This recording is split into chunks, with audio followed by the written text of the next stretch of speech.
Hi, folks. This is Mark by Mark A. Foster, Ph.D. for the Institute for Dialectical Meta-Realism. As you can tell, last time I wore no hat at all. This time I am wearing a hat which is called in Turkey a tarbouch, but most people refer to it as a short fez because a regular fez is much higher. I have a lot of hats. I collect hats. I also collect walking canes for some reason, even though I don't use a cane. Um, and so I'll probably play around with hats periodically. I don't even know why I'm talking about this, wasting your time. I'm sorry, but I just figured I needed to explain why I was wearing this particular hat. Um, the topic that I wanted to address today, and I suspect it is a topic I will return to in the future, perhaps after I get it more clarified, especially after I figure out how I can relate it to Maoism-Third Worldism and the critical realism of Roy Bhaskar. I haven't quite figured that out yet, but as you know, I speak off the top of my head. And so I guess I'll figure out something. Exactly what it will be, I don't know, but we'll see what happens.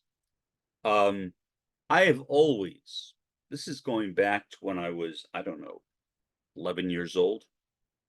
I have always been interested in unconventional religious and spiritual movements and practices. In sociology, the name that we give to that is alternative religious movements.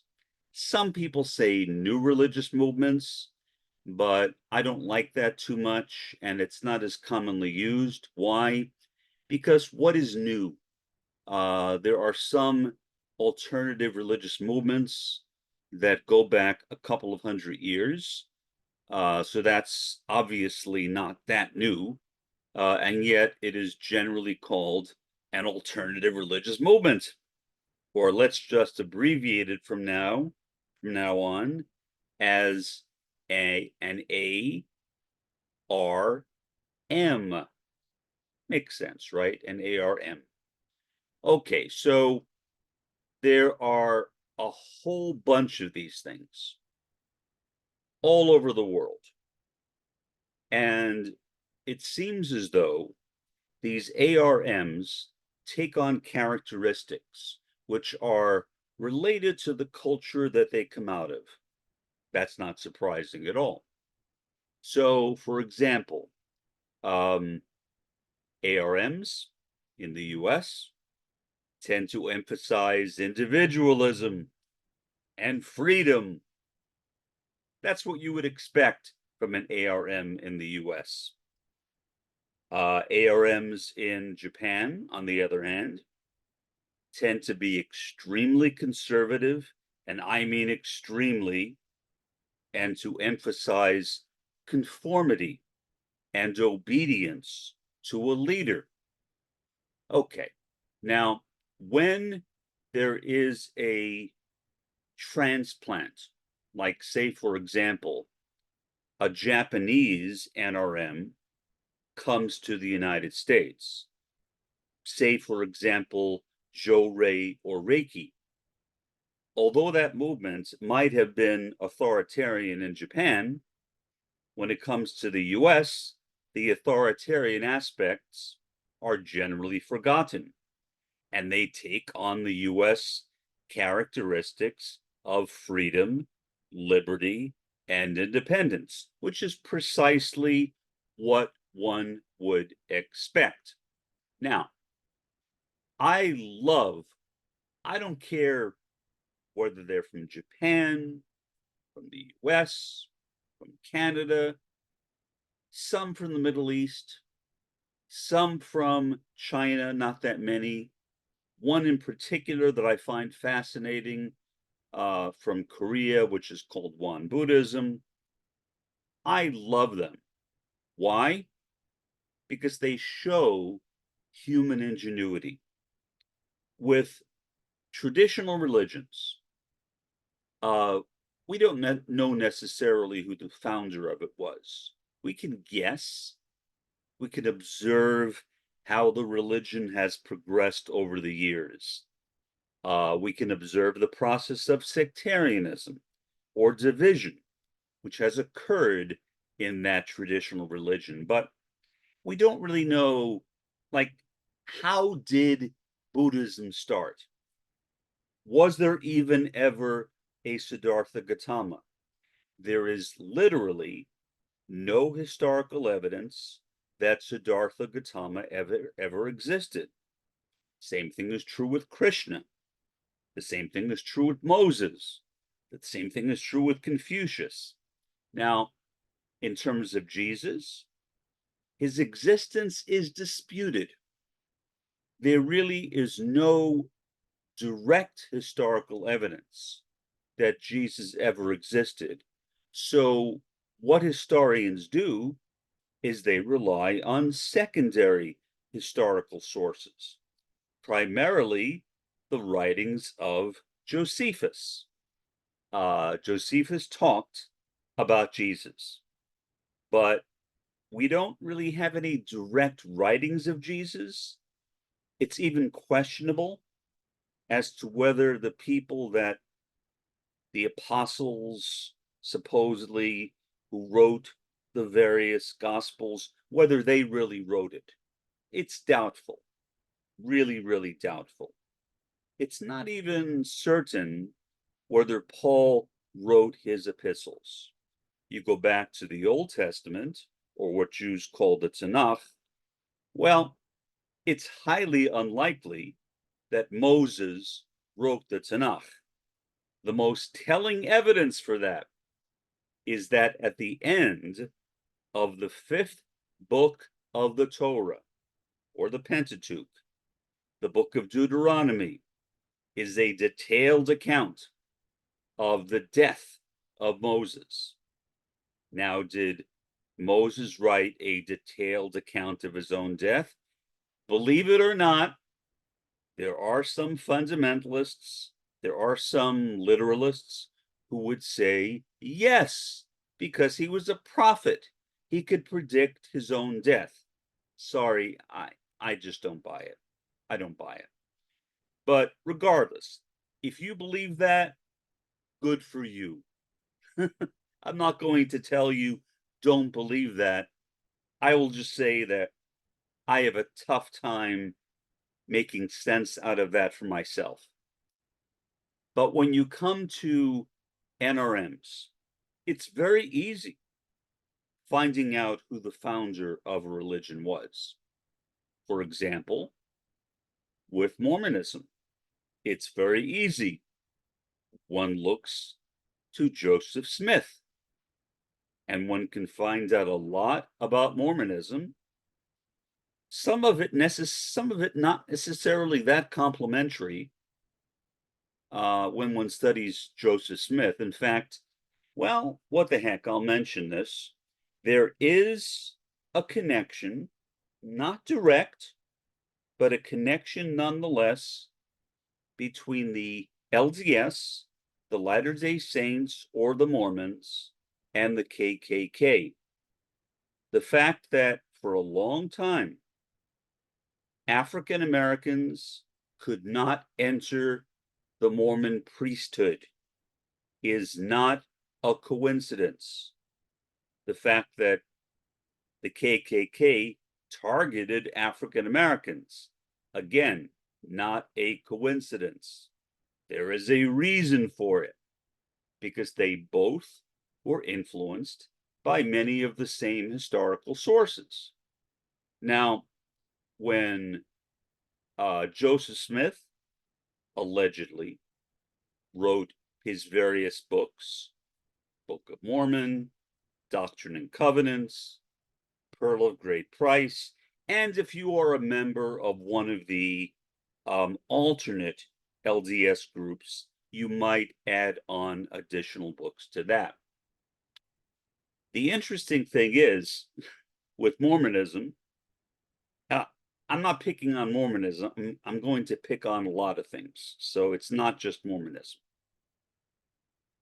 Joseph Smith claimed that he had these stones which enabled him to translate from the original languages into the Book of Mormon. And he had a bunch of witnesses who claimed that they witnessed the process of translation. Later on, all of them, every single one of them, recanted. Every single one of them recanted. Not one of them continued to claim that Joseph Smith actually translated the Book of Mormon from these tablets. They all claim that the whole thing was a hoax. Christian Science, another of my favorites, started by Mary Baker Eddy, or was it? Here's the problem with Christian Science. Christian Science was really started by Phineas Quimby. Who was Phineas Quimby, you may ask? Well, Mary Baker Eddy and Phineas Quimby were both New Englanders. And Mary Baker Eddy went to Phineas Quimby for healing. In the process of going to him for healing, she got a hold of some of his literature. And interestingly enough, Phineas Quimby would sometimes call his work, you guessed it, Christian Science. If you read the book, allegedly, by Mary Baker Eddy, Science and Health with Keys to the Scriptures, much of it, I should say, is directly plagiarized from Phineas Quimby's own writings. I mean, directly plagiarized, not paraphrased, but directly plagiarized. Anybody can just discern that. Doesn't take a lot of work, but most Christian scientists simply refuse to acknowledge it. Is that unusual? No, it's pretty common. If you are in a religion, you will try to avoid cognitive dissonance, meaning a conflict between what exists and what you believe. So, if what exists is that the Science and Health with Keys to the Scriptures was plagiarized from the work of Phineas Quimby, then that would obviously contradict what you believe. So what you have to do is you have to make adjustments in your own beliefs so that you can accept the legitimacy of them without having to leave Christian Science. Now, has that always worked? No. There are many people who are former Christian Scientists for obvious reasons, because they have been enlightened. They have discovered that Science and Health is a plagiarized document, which it truly is. Let's go on. The Unification Church, started by the Reverend Sun Myung Moon and his wife, but primarily Sun Myung. Moon was in a North Korean prison. When he was released, he became an extreme anti-communist. When I say extreme, I mean extreme, really extreme. He is perhaps the most extreme anti-communist I have ever encountered. I actually met the guy once, briefly, but I met him once in Manhattan. It was a very brief encounter, which was fine with me. I didn't care, but I did meet him very, very briefly. I also attended several of his lectures, most of them held in Tarrytown, New York. One, I believe, that was held in Barrytown, New York. And I was friends with for a long time with this guy, and I won't mention his name, no point, who was a very close adherent of Reverend Moon. But he had a problem, a sexual problem. He was gay. And so, what did he do? Well, within the Unification Church, they practiced, maybe they still do practice it, I don't know, but they practiced this pseudoscientific thing called conversion therapy, where they will try to convert somebody from being homosexual into being heterosexual. It doesn't work. Not only doesn't it work, but it's kind of disgusting, at least to me, as somebody who was not gay himself, but who was a very close ally of gays and lesbians. And I just find that to be really, really awful.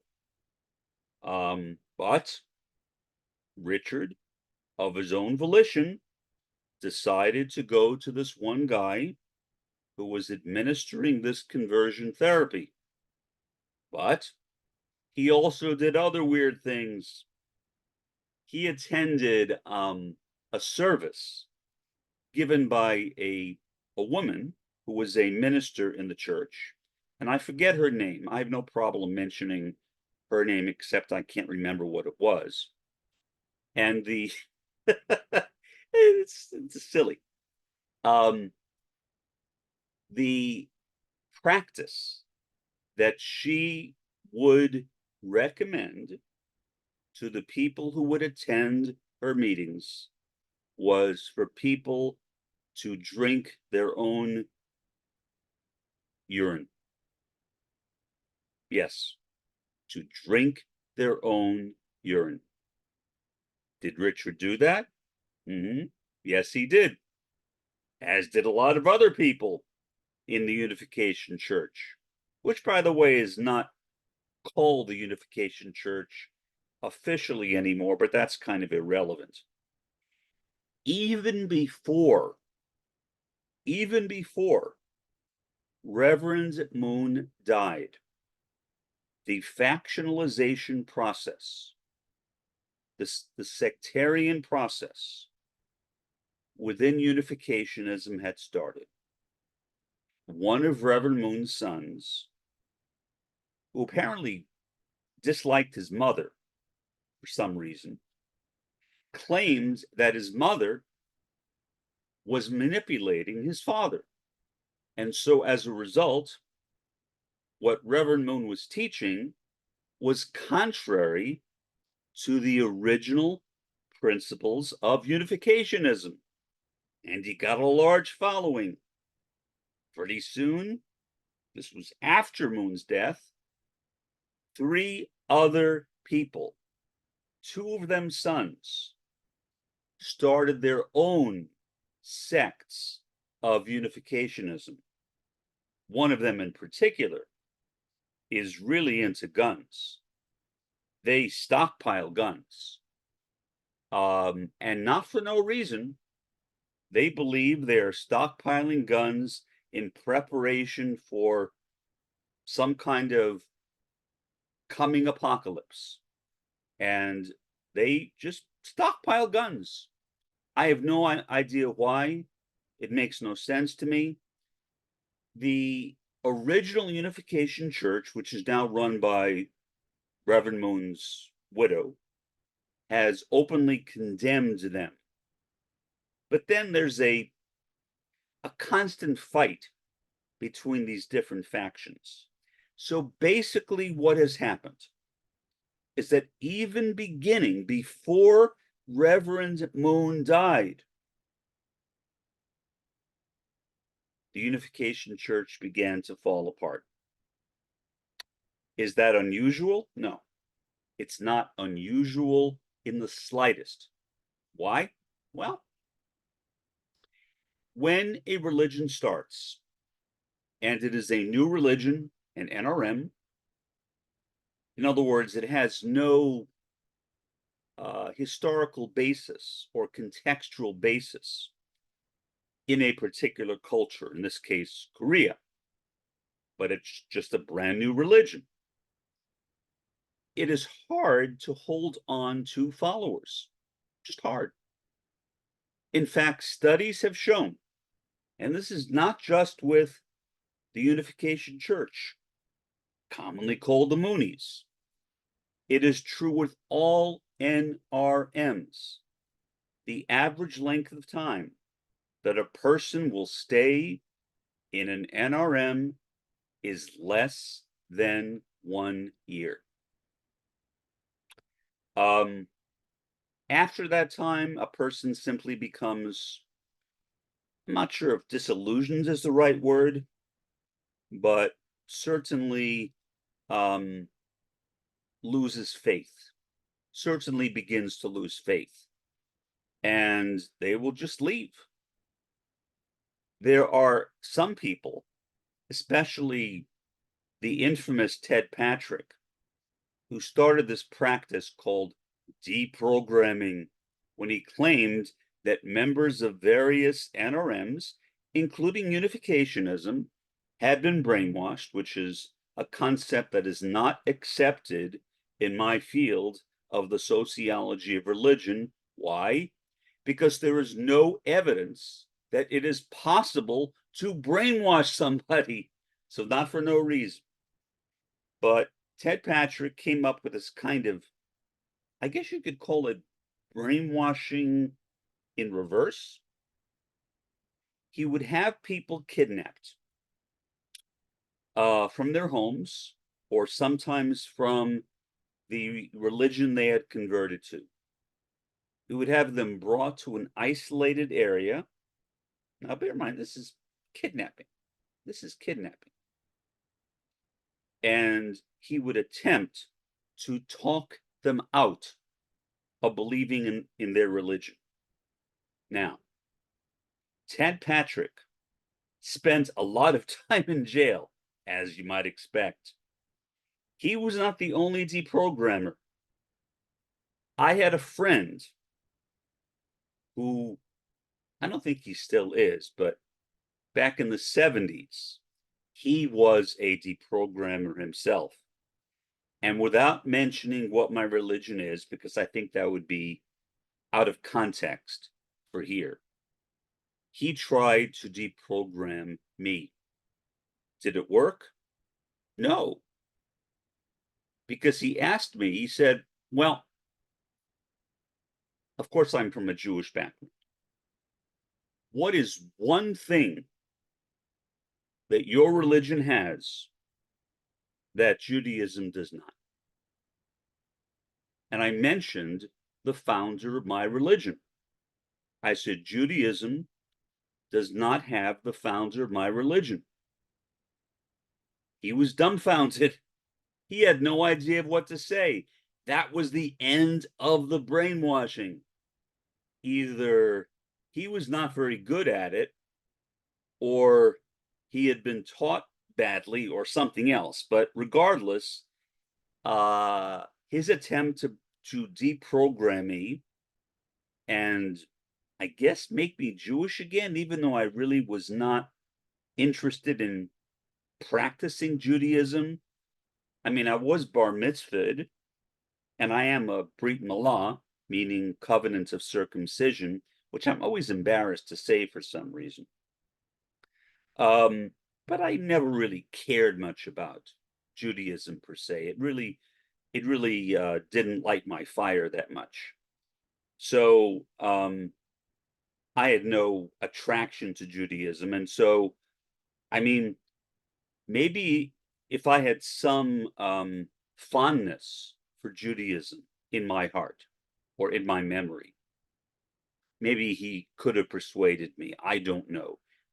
I still doubt it, but it's possible. But given the fact that I could care less about Judaism, and I despised Zionism, I never despised Judaism. I still, till this day, love Judaism. I do love it. I have a lot of respect for it.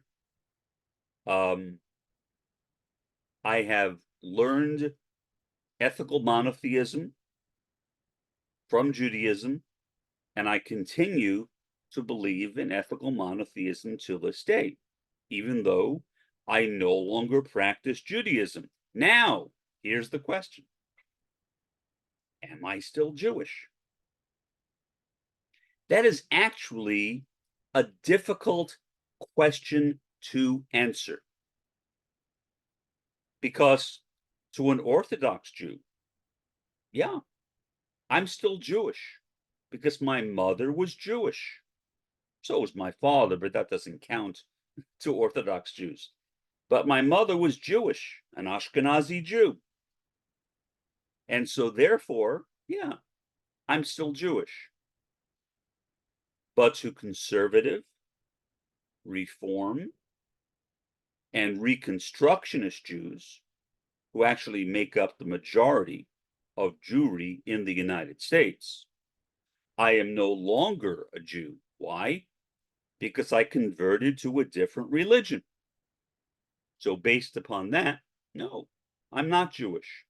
Now, since I am neither Orthodox, conservative, Reconstructionist reform, or any one of a number of Jewish movements I have excluded, I have my pick.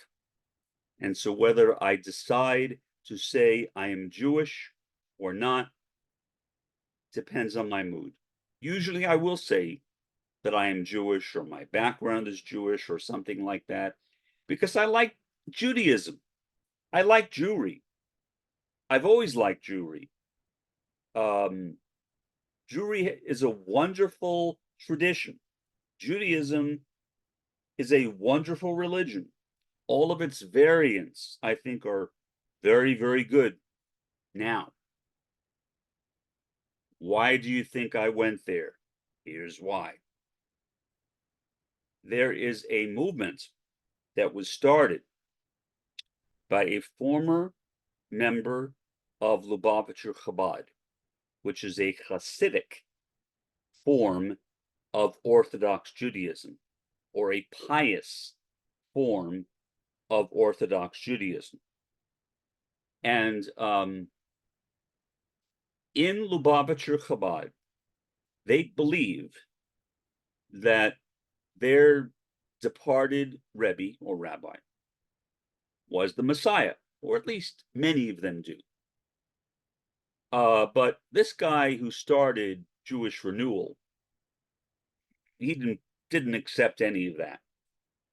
He left Hasidim and Orthodoxy and started Jewish Renewal, which is basically a hybrid, I guess you can say, between aspects of Hasidim or Hasidism, whatever you want to call it, and the New Age movement.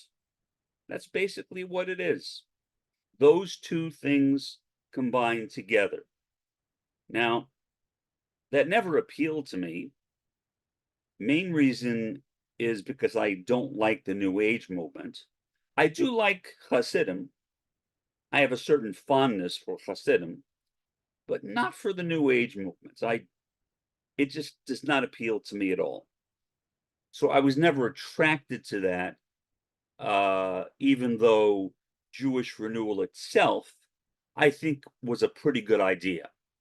In other words, taking Hasidim and modernizing it, which is essentially what they did.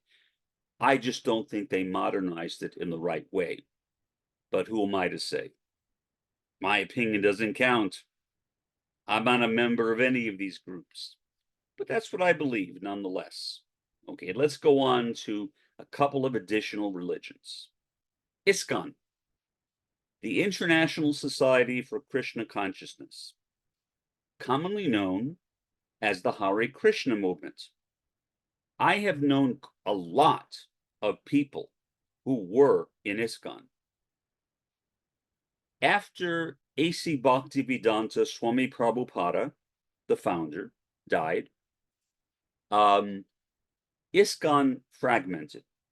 So now there are a lot of different ISKCONs, different Hare Krishna movements, each headed by a different Swami, basically.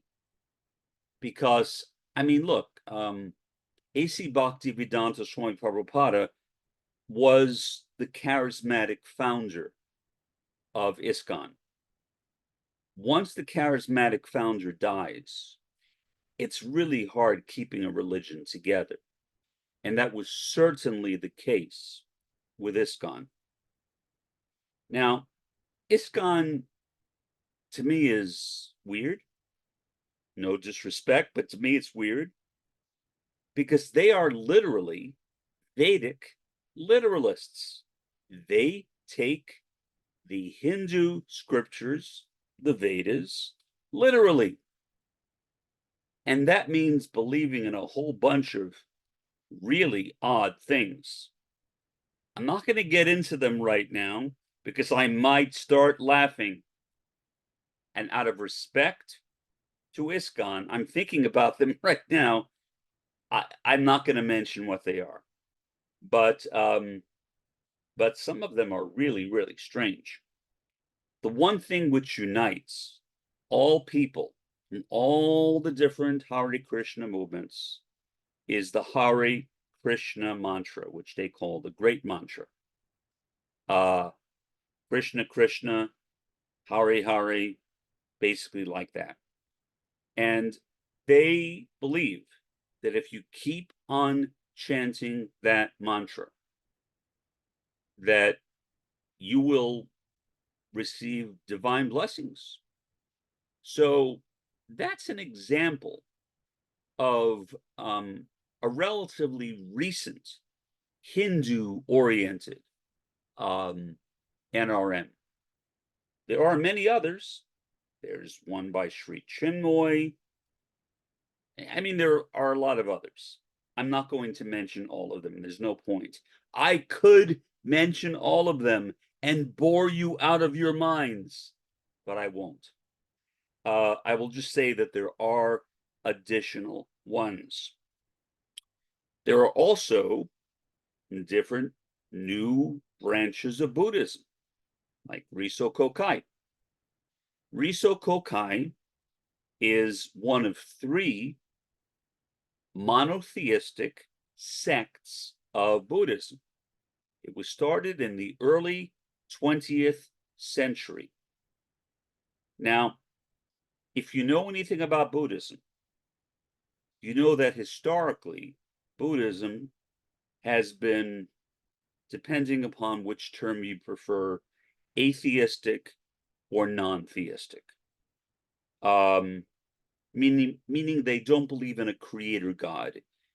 Do they believe in gods and goddesses? Yes, but they don't call them gods and goddesses. They call them bodhisattvas, which means somebody who was trying to become awakened. It's derived from the same root as Buddha, which means awakened one. So you have all these different bodhisattvas, and each of these different bodhisattvas, in many cases, has her or his, I guess, own religion. In some traditions of Buddhism, especially those in Japan and China, there is something called Pure Land Buddhism. And that is not new. So why am I mentioning it? It's interesting. Pure Land Buddhism argues that if you follow a particular bodhisattva, that bodhisattva has a pure land, basically a heaven. And if you are a devout follower of that bodhisattva, you will spend eternity in that bodhisattva's heaven. A lot of people believe that Buddhism teaches that we stop existing at death. Some branches of Buddhism do believe that. A lot of people believe that Buddhists believe in reincarnation. Yeah, some Buddhists believe that too. But for Pure Land Buddhists, they believe that the goal is to follow faithfully a bodhisattva and spend eternity basically in heaven, in a Pure Land. So it's a really, really fascinating tradition. I can keep on going on mentioning one new religious movement after another, but I will spare you. My point in mentioning this ties into critical realism. When we see the kinds of divisions that exist in NRMs, that is an indication to me, maybe not to you, but to me, of demi-reality, which again, to Roy Bhaskar, was a translation of Maya or illusion, but he also meant disunity and splitting, as he sometimes called it. And so when we see all these splits occur in NRMs, like, for example, Reiki and Jo-Rei, which are Japanese new religious movements, there is not one Reiki and Jo-Rei, there are many of them. Because when a founder dies, it's replaced by another one. Same thing is true with Surat Yoga. It was started in the mid-19th century. There are now hundreds of Surat Yogas. Again, the founder dies, and there are many competing individuals to be the successor. So, again, that is demi-reality. And when you study alternative religious movements as a critical realist, which is my underlying theoretical framework, and has been my underlying theoretical framework as a sociologist, there are a lot of sociologists who are critical realists, some here in the US, most in Britain and other parts of Europe, but some in the US. I would say that, to my knowledge, I am one of the closest American critical realists to remaining consistent with Roy Bhaskar's, the founder's, original ideas. A lot of critical realists have gone into different directions. I have too, to an extent, but not as much as many of them. And so I see this tremendous demi-reality in religions. I don't see any inclination, probably the best word for it, toward co-presence or unity. I mean, why would there be unity? If somebody has power in one of these factions, whatever it is, why would they give it up? Why? The answer is they wouldn't. And the answer is they haven't. And so consequently, you have so many different NRMs coming from what was originally a single NRM and multiple NRMs. And I have attended many of them. I have studied many of them. I have interviewed many of them, including the founders of some of them. Not all of them, but some. I love them. I don't know really why. Maybe it's odd, but I love NRMs. It's my passion as a sociologist to study NRMs. Now, to bring in Maoism-Third Worldism into this, why not? Are there NRMs in the third world? Yes, there are some, but not as much as there are in the first world. And there's a very good reason for that. The first world tends to be more questioning, more skeptical, more scientific, less traditional. And as a result, it is more open to new ideas. Most third world countries are simply not like that. They tend to be more traditional. They tend to be more conformist. And they tend to just follow whatever the leader says. And so the inclination toward dividing into different sects or factions simply does not exist in the third world to the same extent as one finds it here where I am in the first world.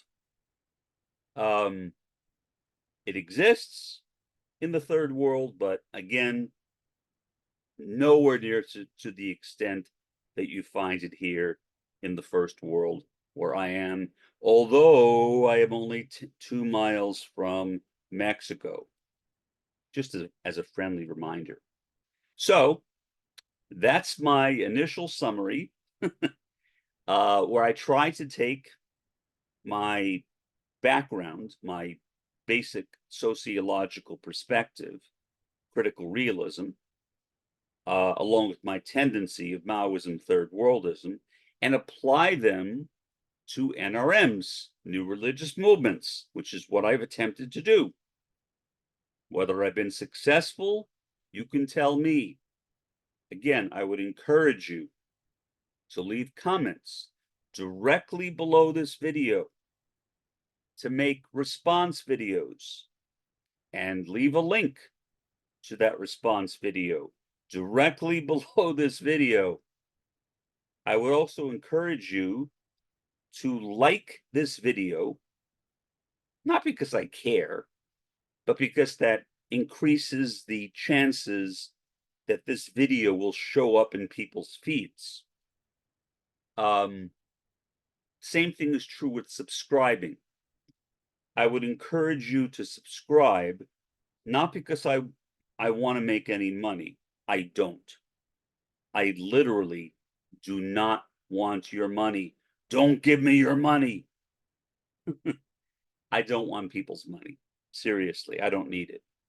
I am as I've said before, I am a multimillionaire, nouveau riche. I'm not entirely happy about that, but I've learned to live with it, at least to a degree. So I don't need your money. You're wasting your money sending it to me. Genuinely wasting your money. There are a lot of people, including other Maoist third worldists, who could use your money. Jason Unruh stands out. Red Pagan Nicole also stands out. They could use your money a lot more than I could. So don't give me your money. Give the money to them. Okay? You might put a note saying, I'm giving my money to you because Mark suggested it. You don't have to say that, but you can if you want. So, in any event, for the time being, this has been Mark by Mark A. Foster, Ph.D., for the Institute for Dialectical Meta-Realism. Have a pleasant day and an even better day tomorrow.